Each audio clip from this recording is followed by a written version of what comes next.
Hello guys, welcome to my channel. I hope आप सब अच्छे होंगे। तो आइए शुरू करते हैं माय रूटलेस हस्बैंड का नेक्स्ट पार्ट। प्रीवियस पार्ट में हमने देखा था वांग जी के कहने पे विंग ने आज हैवी रोप वेयर करे थे और थोड़ा मेकअप भी किया था। अब उसके बाद सीन शिफ्ट करके हमें रसोई घर का दिखाया जाता है, जहाँ पे मैडम यू वहाँ पर बैठी थी और वहाँ पे मेंग क्याओ जो कि सर्वेंट के साथ मिलके फूड रेडी करता है। विंग वहाँ पहुंच जाता है। मेंग क्याओ जैसे ही विंग को देखता है वो कहता है, विंग आज तो तुम बहुत सुंदर लग रहे हो। मैडम लैन भी विंग की तरफ देखती हैं और कहती हैं, हाँ आज तुम बहुत अच्छे लग रहे हो। विंग कहता है, शुक्रिया काका, शुक्रिया माँ। ये कह के वो अंदर आ जाता है और वहाँ पे उनके साथ काम में मदद करने लग जाता है। विंग जिसने कि आज बहुत ज़्यादा हैवी रोप्स पहन रखे थे, इसकी वजह से विंग को काम करने में बहुत दिक्कत होती है। वो रोप्स में घेर बहुत ज़्यादा था, जिससे विंग को काम करने में बहुत परेशानी हो रही होती है। मिंग क्या ये देखता है, वो कहता है, विंग तुम रुको, ये काम मैं कर देता हूँ। विंग कहता है, नहीं काका मैं कर लूंगा। और विंग और मिंग मिलके दोनों ही वहाँ पे काम कर रहे होते हैं। मैडम लैंड जो विंग को कहती हैं, विंग वांग जी कहाँ है। विंग कहता है, माँ हस्बैंड तो रात से कक्ष में आए ही नहीं है। मैडम लैंड जो विंग पे गुस्सा करती हैं और कहती हैं, क्या तुम्हें नहीं पता कि तुम्हारा हस्बैंड कहाँ है। तुम्हारा हस्बैंड पूरी रात घर नहीं आया और तुम्हें कोई फिक्र ही नहीं है। वांगजी के बारे में पता करो और वांगजी और तुम दोनों मेरे कक्ष में आओ, मुझे तुम दोनों से जरूरी बात करनी है। ये कह के मैडम लैन को उस रसोई घर से निकल जाती हैं। विंग जो कि मिंगियो की तरफ देखता है और कहता है, गगा मैं अभी आता हूँ। मिंगियो कहता है, हाँ विंग जाओ तुम। विंग कहता है, जी काका। और ये कह के विंग रसोई घर से निकल जाता है। विंग जो कि वांगजी को पूरी क्लैन में ढूंढ रहा होता है और उसे वांगजी कहीं दिखाई नहीं दे रहा होता। विंग देखता है कि कुछ सर्वेंट जो कि महल की सफाई कर रहे हैं। विंग उनसे पूछता है कि आपने अपने सेकंड राजकुमार को देखा। वो बताते हैं कि हाँ, राजकुमार मैदान में अपनी स्वॉर्ड की प्रैक्टिस कर रहे हैं। विंग जो कि मैदान के रास्ते पर ही आ रहा होता है। विंग जो कि वांगजी को देखता है। वांगजी जो कि अपनी स्वॉर्ड की प्रैक्टिस कर रहा था। विंग देखता है कि वांगजी कैसे ही एक बार में ही अपने सारे दुश्मनों को चित कर रहा है, एक बार में उनकी पराजय कर रहा है। विंग जब वांगजी को देखता है तो विंग बिना अपनी पलकें झपकाए वांगजी को ही देख रहा होता है। विंग जो कि वांगजी को ही देख रहा था, विंग देखता है और वो सिर्फ उसकी ताकत नहीं, उसकी लगन, उसका अनुशासन और योद्धा स्वभाव को महसूस करता है। यही सब गुण की वजह से विंग वांगजी की ओर और आकर्षित हो रहा होता है। वांगजी को इसका कुछ भी पता नहीं होता। अब वांगजी की नजर विंग पे जाती है और वांगजी अपनी स्वॉर्ड प्रैक्टिस करते ही विंग के सामने आता है और अपनी तलवार विंग के ऊपर रख देता है और कहता है, तुम यहाँ क्या कर रहे हो। विंग जो कि डर जाता है और कहता है, मैं यहाँ। वांगजी कहता है, मैंने तुमसे इतना पूछा, तुम यहाँ क्या कर रहे हो। क्या तुम कोई बात को बिना अटके एक बार में साफ में कह नहीं सकते। वो ऐसे कह के विंग को डांट रहा होता है। विंग कहता है, मैं आपको कुछ बताने आया हूँ। वांगजी कहता है, क्या। विंग कहता है, माँ ने आपको बुलाया है, माँ को हमसे कुछ जरूरी बातें करनी है। ये कह के विंग जो अपनी नजर झुका लेता है। वांग जी जो कि विंग को ही देख रहा था। वांग जी जो विंग को ही देख रहा था, वो देखता है कि विंग ने आज थोड़े अलग रोब्स पहने हैं और विंग ने मेकअप भी किया है। विंग आज बहुत ज्यादा खूबसूरत लग रहा था। वांग जी जो कि विंग को देखता रह जाता है। उसके बाद वांग जी कहता है, तुम अभी तक यहाँ पे क्या कर रहे हो। विंग विंग कहता है, मैं जाता हूँ, मैं जाता हूँ। और विंग जो कि भाग रहा था, विंग जो कि बहुत तेज तेज भाग रहा था। वांग जी जो कि विंग को ही देख रहा था, बस वो लगातार विंग को ही देखे जा रहा था, विंग जिस रास्ते से भाग रहा था। विंग जो भागते भागते एक वॉल के पास आके खड़ा हो जाता है और विंग जिसकी सांसें फूल रही होती हैं, विंग अपनी सांसों को कंट्रोल करने की कोशिश करता है और अपने दिल पे हाथ रख देता है और कहता है, जब जब मैं इन्हें देखता हूँ तो मेरी धड़कनें तेज हो जाती है। मुझे समझ नहीं आता मैं क्या कहना चाहता हूँ, क्या करना चाहता हूँ। मैं सब कुछ भूल जाता हूँ। मैं सिर्फ इतना याद रख पाता हूँ कि मैं इनसे प्यार करता हूँ और मुझे कुछ भी याद नहीं रहता। मैं समझ नहीं पाता कि मैं क्या करूँ। ऐसे कह के विंग यही सब सोच रहा था। सीन शिफ्ट करके हमें विंग का दिखाया जाता है। विंग जो कि अपने कमरे में आता है और वो फिर से अपने दिल पे हाथ रखे वहीं पे खड़ा था, क्योंकि विंग की धड़कनें अब भी कंट्रोल नहीं हुई थी। वहां पर थोड़ी देर बाद वांगजी आता है। वांगजी जो कि विंग को देखता है। विंग जो कि वांगजी से अपोजिट साइड में खड़ा हुआ था। वांग जी जिसको ये दिखाई नहीं देता कि विंग क्या कर रहा है। वांग जी जो कि अपने अलमीरा से रोप लेता है और वो सीधा बाथरूम में चला जाता है और वो बात लेके बाहर आता है। उसके बाद भी विंग उसे वैसे ही खड़ा दिखाई देता है तो वांग जी कहता है, तुम अभी तक यहाँ पे क्या कर रहे हो?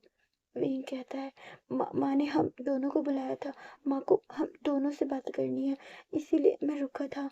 वांग जी जो कि विंग को कुछ नहीं कहता और वो अपने बाल ठीक करता है। उसके बाद वो कक्ष से निकल जाता है। विंग जो कि वांग जी के पीछे चल रहा था।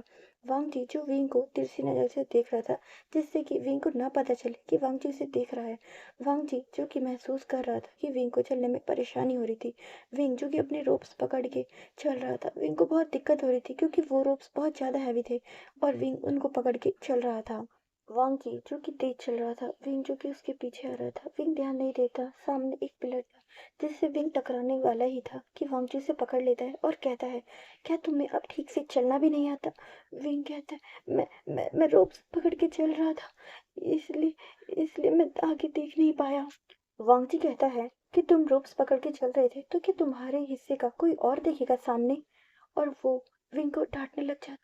विंग जो कि अब अपनी नजरें नीचे झुका लेता है और वो अपने रोप्स को छोड़ देता है और वो सामने की ओर देख के चल रहा था। और वांगजी और विंग दोनों ही मैडम लैन के कक्ष के बाहर खड़े थे, जिसके बाद वांगजी जो कि डोर पे नॉक करता है। उसके बाद मैडम लैन विंग और वांगजी को अंदर आने का इशारा करती है और वो दोनों मैडम लैन के कक्ष में चले जाते हैं। मैडम लैन कहना शुरू करती हैं, कल तुम्हें और वांगजी को जियांगलैन जाना होगा। शादी के बाद कुछ पूजा होती है उसके लिए। और मैडम लैन बताती है, मैंने जो जो सामान उसमें लगता है मैंने वो सारा रखवा दिया है। कुछ सामान है जो तुम्हें रखना है, जैसे कुछ नए रोप्स।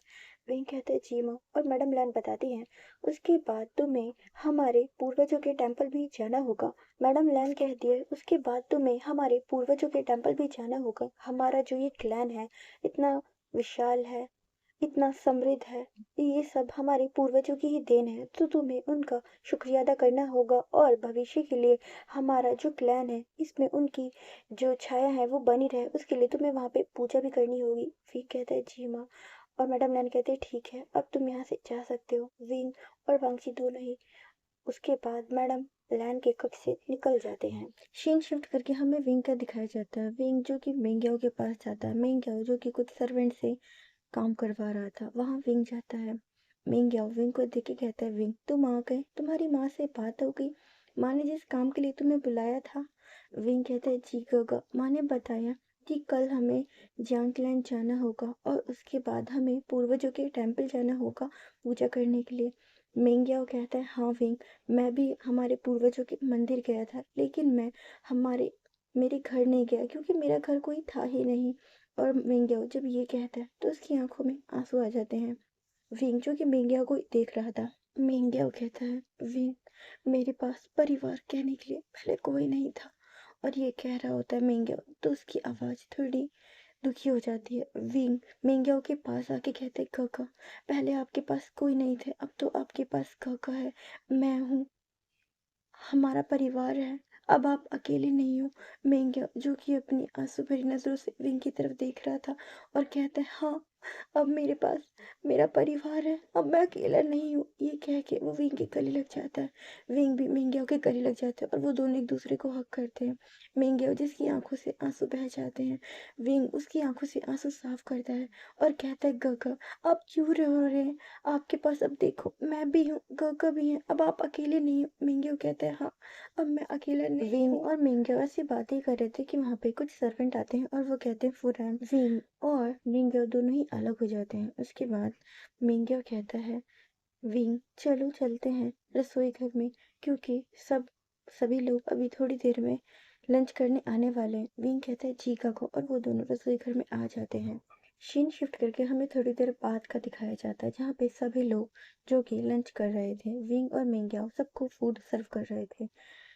वांग जी जो कि बार बार विंग को देखना तो नहीं चाहता था, लेकिन उसकी नजरें बार बार विंग पे ही जा रही थी। मिंग्याओ जो कि ये देख लेता है, वो शिचैन को फूड सर्व कर रहा था और वो शिचैन को एक इशारा करता है। शिचैन भी अब वांग जी की तरफ देखते हैं और वांग जी की तरफ देखते हैं वो दोनों एक दूसरे को ही स्माइल कर रहे थे, मिंग्याओ और शिचैन। शिचैन कहते हैं, वांग जी, विंग, विंग आज इतना सुंदर लग रहा है कि तुम्हारी नजरें ही विंग से हट नहीं रही हैं। वांग जी जब ये सुनता है तो वो अपनी नजरें इधर उधर करता है। सभी लोग वहां पे हंस रहे थे। विंग जो कि थोड़ा ब्लश कर जाता है। सभी लोग अपना फूड कंप्लीट करते हैं। उसके बाद सब लोग डाइनिंग एरिया से निकल जाते हैं। अब विंग और मेंग्या हुई दोनों वहां पर खाना खा रहे थे। विंग जिसके चेहरे पे आज थोड़ी सी स्माइल थी क्योंकि शायद वांग जी ने उसे देखा। विंग जो कि स्माइल कर रहा था। मेंग्या कहता है, विंग क्या हुआ, तुम इतने स्माइल क्यों कर रहे हो? विंग कहता है, कुछ नहीं काका। और वो दोनों अपना फूड कंप्लीट करते हैं। सीन शिफ्ट करके हमें वांगची का दिखाया जाता है। वांगची जो कि लैंड के मतलब क्लैन के काम कर रहा था, लेकिन वांगची का ध्यान जो कि उनमें बिल्कुल नहीं लग रहा था। वांगची ने जब से विंग को ऐसे देखा है, वांगची जो कि पूरा लस्ट से भर चुका है और उसको हर जगह विंग ही दिखाई दे रहा है। सीन शिफ्ट करके हमें नाइट का दिखाया जाता है। वांगची जो कि अपने रूम में ही काउच पर बैठा हुआ था। वहां पे विंग आता है। विंग जो कि वांगची को देखता है। वांगची जो कि बैठा हुआ था और वांगची की आंखें बंद थी। विंग जो कि अलमारी के पास जाता है और अपने रोब्स निकालता है। विंग बाथरूम में जैसे जाने वाला था, उससे पहले ही उसे एक आवाज सुनाई देती है। ये आवाज थी वांगची की। वांगची कहता है, ए सुनो तुम, रुको, इधर आओ। विंग जो कि वांगची को ही घूर रहा था। वांगची कहता है, एक बात को बार बार बोलने की आदत नहीं है क्या? तुम्हें सुनाई नहीं दिया? मैंने कहा इधर आओ। और वो विंग को बुला रहा होता है। विंग जो कि डर के मारा आराम आराम से वांग जी के पास जाके खड़ा हो जाता है। वांग जी उसे अपनी लैप पे इशारा करता है और कहता है, बैठो। विंग जो कि बहुत डर रहा था, लेकिन फिर भी वो बैठ जाता है। जो कि विंग जो कि बहुत डर रहा था, लेकिन फिर भी वो वांगची की लैप पे बैठ जाता है। वांगची जो विंग को बैक साइड से हक करता है। वांगची के हाथ जो विंग की कमर पे थे, जिससे विंग जो कि कांप रहा था, लेकिन उसमें मना करने की हिम्मत नहीं थी क्योंकि वो वांगची को जब भी कुछ मना करता है तो वांगची उसे कई बार स्लैप कर चुका था, इसलिए विंग डरता था और वो कुछ नहीं कहता। वांगजी जो अपना सर विंग के शोल्डर पर टिका लेता है और उसके रोब्स के ऊपर से ही विंग को किस कर रहा होता है। ऐसे ये समय बीत रहा होता है। विंग जिसको अभी ये कुछ नहीं पता था, विंग विंग को ऐसा लगता है कि वांगजी जो कि सो चुका है। विंग जो कि उठने की कोशिश करता है। वांगजी जब देखता है कि विंग उठ रहा है, वांगजी उसे खींच लेता है और विंग वापस वांगजी की गोद में बैठ जाता है। और वांगजी कहता है, मैंने तुम्हें कहा उठने के लिए, जो तुम उठ रहे हो। जब तक मैं तुम्हें ना कहूं तब तक तुम उठ नहीं सकते। और ये कह के वो विंग को फिर से किस कर रहा होता है। वांगजी जिसने अपना सर विंग के शोल्डर पे टिका रखा था, और वांगजी जो कि अपने मन में ही सोच रहा था, वो कुछ कहती नहीं पर हर बात कह जाती है। उसकी खामोशी भी मेरे दिल को छू जाती है। वो जब बिना बोले पास बैठती है तो जैसे पूरी कायनात कुछ कह जाती है। उसकी हर बात में एक अलग सी मिठास होती है। शायद इसीलिए मेरा दिल उसके पास है। वांगजी जिसको ये समझ नहीं आ रहा था कि उसके दिल में विंग को लेके ऐसे ख्याल क्यों आ रहे हैं। वो तो विंग से नफरत करता है ना, वो तो विंग को पसंद नहीं करता। फिर विंग को लेकर उसके मन में ऐसे ख्याल कैसे आ सकते हैं? वांग जीजू की यही सब सोच रहा था। फिर वांग जीजू की खड़ा होता है और वो विंग को अपनी गोद में उठा लेता है ब्राइडल स्टाइल में। और वो विंग को ले जाकर बेड पर बिल्कुल आराम से पोलाइटली लिटा देता है। विंग जिसको अब ये सब चीजें बहुत अच्छी लग रही थी, वांग जी जो कि अब विंग के रोब्स हटाना शुरू करता है। विंग विंग कहता है, मैं हटाता हूँ। वांग जीजू बहुत आराम से विंग के सारे रोप हटा रहा होता है। विंग ने बहुत सारे लेयर पहनी थी, जिससे वांग जी को गुस्सा तो आ रहा था, लेकिन वांग जी फिर भी बहुत पोलाइटली विंग के सारी जो रोप्स है वो हटा रहा था। वांग जी जो विंग की ज्वेलरी भी उतार रहा था। विंग कहता है, रुकिए मैं उतारता हूँ। वांग जी कहता है, चुप, मैंने कहा ना मैं उतार रहा हूँ। और वो विंग की ज्वेलरी बहुत आराम से उतारता है। वांग जी जो कि विंग के लिप्स को देख रहा था और वो विंग के लिप्स पे अपनी फिंगर को फैला रहा था। अचानक ही वांग जी जो कि विंग का माउथ ओपन करता है और उसमें अपनी फिंगर को एंटर करता है। विंग जो कि कुछ बोलना चाह रहा था, लेकिन विंग नहीं बोल पाता। विंग को भी ये सब बहुत अच्छा लग रहा था। वांग जी जो विंग के नेक पे किस करता है, उसके ईयर पे। वांग जीजू की विंग के ईयर पे बाइट भी करता है। विंग को ये सब कुछ बहुत अच्छा लग रहा था और वांग जीजू की विंग के रूप से हटाता है और उसके शोल्डर पे किस कर रहा होता है। विंग जो कि इन सब चीजों में बिल्कुल मेल्ट हो चुका था, और वांग जी जो कि विंग के हाथों में अपनी फिंगर को अपने हैंड को एंटर करता है। वांग जी ने अपने हाथों को विंग के हाथों से पकड़ लिया था और वो विंग को लगातार किस कर रहा था। वांग जी जो कि विंग की बॉडी के एक पार्ट को भी नहीं छोड़ता, उसे पूरी बॉडी पे किस करता है। विंग जो कि अब बहुत ज़्यादा ही इन सब चीज़ों में खो गया था। विंग को जैसे कोई होश ही नहीं था। विंग की जो आंखें थी वो बिल्कुल नशे में भर गई थी। विंग जो कि वांग जी को ही देख रहा था। वांग जी विंग के हाथों पे, उसकी पूरी बॉडी पे किस करता है, उसके सारे रोग हटा देता है। वांग जी विंग की बैली पे भी किस करता है। उसके बाद धीरे धीरे वांग जी जो विंग के पैर पे आता है और वो विंग के पैरों पे भी किस कर रहा होता है।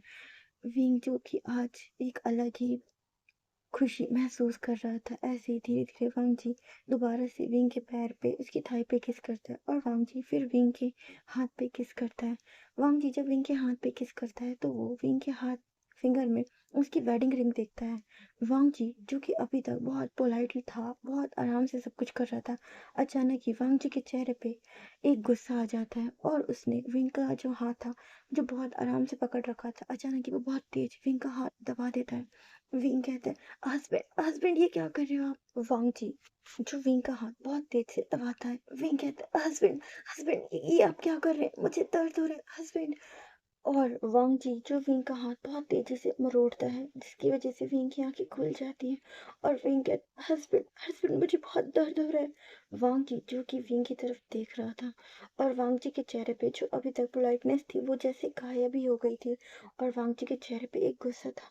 विंग कहता है, अभी अभी तक तो आप ठीक थे, अचानक अचानक हस्बैंड आपको क्या हो गया।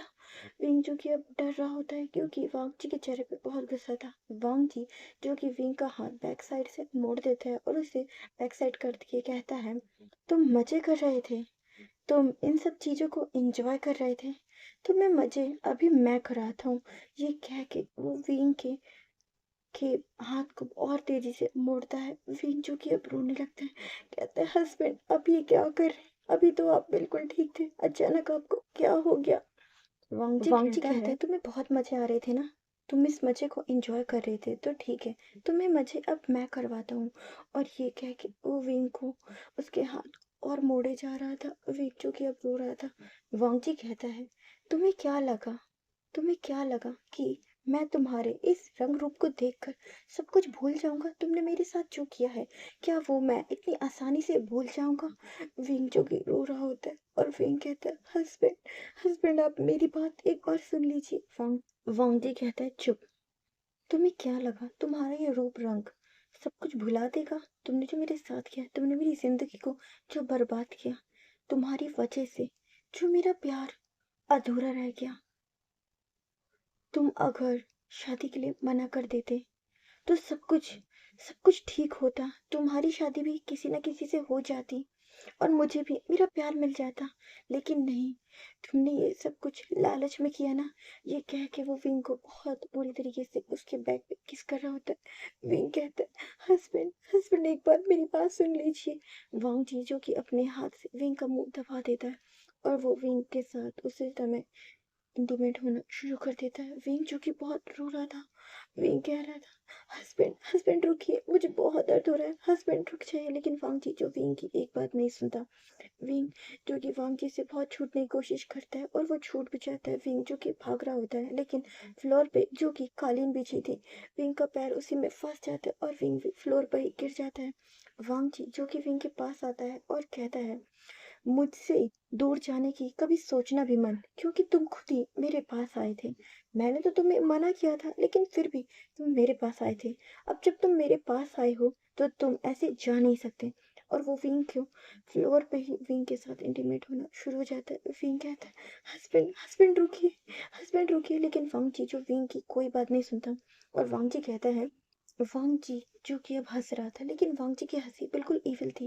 वांग जी कहता है, तुम्हें क्या लगा तुम्हारे इस रंग रूप से सब कुछ बदल जाएगा, मैं सब कुछ भूल जाऊंगा और तुम्हें अपना लूंगा, तुम्हें अपनी बीवी होने का दर्जा दूंगा। तो ये बात याद रखना, तुम्हें इस जीवन में कभी भी मैं नहीं अपनाऊंगा, तुम्हें अपनी बीवी होने का दर्जा मैं कभी नहीं दूंगा। दुनिया की नजरों में चाहे तुम मेरी वाइफ हो लेकिन मेरे लिए तुम मेरी एक भूख मिटाने की वस्तु से ज्यादा कुछ नहीं हो। तुम्हारा तुम्हारा मेरे जीवन में कोई वजूद नहीं है। और ये कह के वांग जी विंग के साथ बहुत बुरी तरीके से इंटीमेट हो रहा होता है। विंग जो कि बहुत रोता है, लेकिन वांग जी जो कि विंग की एक बात नहीं सुनता। सीन शिफ्ट करके हमें कुछ समय बाद का दिखाया जाता है। वांग जी जो कि अब तैयार हो रहा था और वो तैयार होकर रूम से निकल जाता है। वांग जी जो कि लाइब्रेरी में जाता है और वो वहीं पे अपना काम कर रहा होता है। विंग जो कि फ्लोर पर ही पड़ा होता है और विंग जिसको अभी खुद का होश नहीं होता, विंग जो कि बेहोश था। वांग जी जो कि लाइब्रेरी में होता है और वो अपना कागजी काम कर रहा होता है, लेकिन वांग जी जो कि काम कर रहा होता है, लेकिन उसका ध्यान जैसे काम पर लग ही नहीं रहता। वांग जी उस काम को छोड़ के लाइब्रेरी में ही टहलने लग जाता है और वांग जी जो कि सोच रहा था, क्या मैंने जो विंग के साथ किया वो सही था। वांग जी जो कि ये सब सोच रहा था, वांग जी के मन से ही एक आवाज आती है कि नहीं, तुमने जो किया ये गलत था। ये वांग जी की प्योर सोल जो वांग जी को बता रही थी कि वो जो कर रहा था वो गलत है। लेकिन दूसरी साइड वांग जी की इविल सोच आती है और वो कहती है, तुमने जो किया वो बिल्कुल सही था। उसने भी तो तुम्हारे साथ बहुत बुरा किया ना। उसने भी तो तुम्हें हर्ट किया। उसकी वजह से तुम्हारा प्यार जो कि अधूरा रह गया। वांग जी जो कि सही गलत का फैसला नहीं कर पाता और वांग जी कहते हैं, हाँ मैंने जो किया वो बिल्कुल सही था। और वांग जी यही सब सोच रहा होता है। सीन शिफ्ट करके हमें मिंग्याओ का दिखाया जाता है। सीन शिफ्ट करके हमें मैडम लैन का दिखाया जाता है, जो कि अपने कक्ष से बाहर निकल रही थी और वो रसोई की तरफ जा रही थी। मैडम लैन जो कि रसोई के गेट पर ही खड़ी थी और वो मिंग्याओ से कहती है, क्या विंग अभी तक नहीं आया। मिंग्याओ मैडम लैन को देखता है और वो करता है, उसके बाद कहते हैं, नहीं माँ, विंग अभी नहीं आया। शायद विंग तैयार हो रहा होगा, आज विंग जियांगलैन जाना है। मैडम लैन कहती है ठीक है, और ये कह के वो विंग के रूम की ओर आ रही थी।